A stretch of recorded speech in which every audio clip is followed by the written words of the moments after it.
Selamat siang teman-teman sekalian, perkenalkan saya Muhammad Aditya Akbar dari kelas S1 Pariwisata KC 2021 dan video ini dibuat untuk memenuhi laporan ISR saya terhadap beasiswa KIP yang saya terima.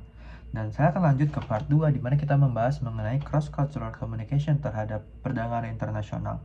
Setelah membahas dan intermezzo sedikit mengenai cross-cultural communication atau komunikasi lintas budaya, di video kali ini saya akan menjelaskan sedikit mengenai perdagangan internasional. Nah, perdagangan internasional merupakan pertukaran barang dan jasa antar negara-negara yang berbeda.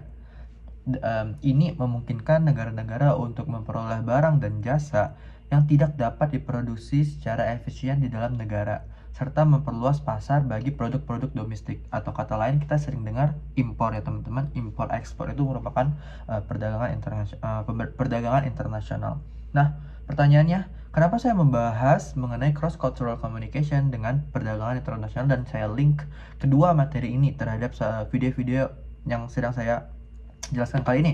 Nah, untuk dapat melakukan perdagangan internasional, pengertian atau pemahaman terhadap cross-cultural communication ini merupakan salah satu aspek yang sangat amat penting. Nah, di mana ketika kita ingin melakukan perdagangan internasional atau kegiatan impor-ekspor, tentunya kita harus mengerti mengenai keuntungan terlebih dahulu yang bisa kita dapatkan berdasarkan perdagangan internasional ini. Jadi tentunya sangat banyak keuntungan dari sebuah negara ketika dapat melakukan perdagangan secara internasional dengan baik dan benar. Salah satunya spesialisasi dan efisiensi. Negara-negara dapat memfokuskan produksi pada barang dan jasa yang dapat diproduksi secara efisien sehingga meningkatkan produktivitas dan kualitas. Dua, meningkatkan pendapatan negara, yaitu perdagangan internasional dapat meningkatkan pendapatan negara-negara melalui ekspor dan impor yang tadi saya jelaskan. Dan ketiga, pengembangan ekonomi, yaitu perdagangan internasional dapat membantu negara-negara berkembang meningkatkan ekonominya melalui investasi asing dan teknologi. Dan yang terakhir, peningkatan kualitas hidup, yang mana perdagangan internasional dapat meningkatkan kualitas hidup masyarakat melalui akses ke barang dan jasa yang lebih luas dan beragam. Nah, dalam sebuah negara atau mungkin kita dapat taruh diri kita di sini sebagai stakeholder atau orang yang akan melakukan impor ekspor atau perdagangan internasional, yang mana ketika kita harus dealing dengan impor atau ekspor dari negara yang berbeda, itu tuh ada pentingnya untuk dapat mengerti dan bisa dapat deal secara baik dan benar untuk keuntungan bersama di antara dua pihak ini.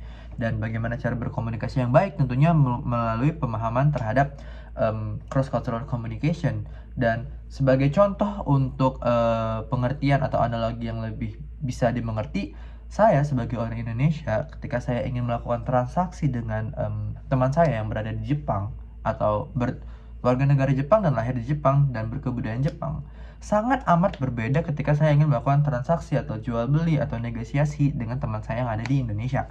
Sebagai contoh, ketika orang Jepang tuh cenderung menetapkan harga yang sudah tetap gitu. Ketika dengan harga 100.000 rupiah, sangat amat sulit untuk bisa mendapatkan negosiasi dari harga di bawah 100.000 rupiah berdasarkan pengalaman saya.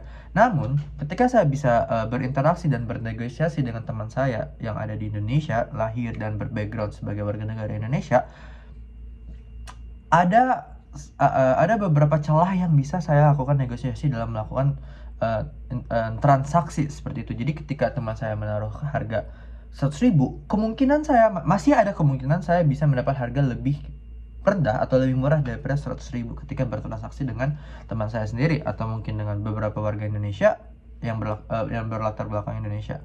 Dan untuk cross cultural communication ini tuh kita harus mengerti bahwa hal tersebut bukan sesuatu yang bisa kita anggap sebagai hal yang tidak normal atau hal yang tidak wajar atau cenderung rude atau kasar, karena sudah budaya seperti itu. Justru ketika saya menawar dengan harga yang sudah ditetapkan, saya adalah orang yang dianggap kasar atau tidak sopan terhadap masyarakat sini. Karena ketika seseorang sudah menetapkan harga, itu tuh sudah berarti kesepakatan di antara banyak pihak. Dan ketika kita mencoba untuk bernegosiasi, kita tidak menghargai bagaimana cara mereka bisa memutuskan harga yang telah ditetapkan dalam suatu barang atau jasa.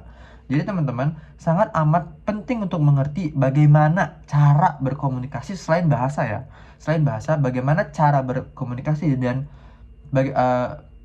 ada pentingnya untuk memahami bagaimana cara masyarakat lain berkomunikasi dan memiliki kepercayaan, dan bagaimana kita bisa menyikapi hal tersebut agar tidak dicap sebagai seseorang atau individu yang rude atau kasar atau tidak sopan kepada orang lain.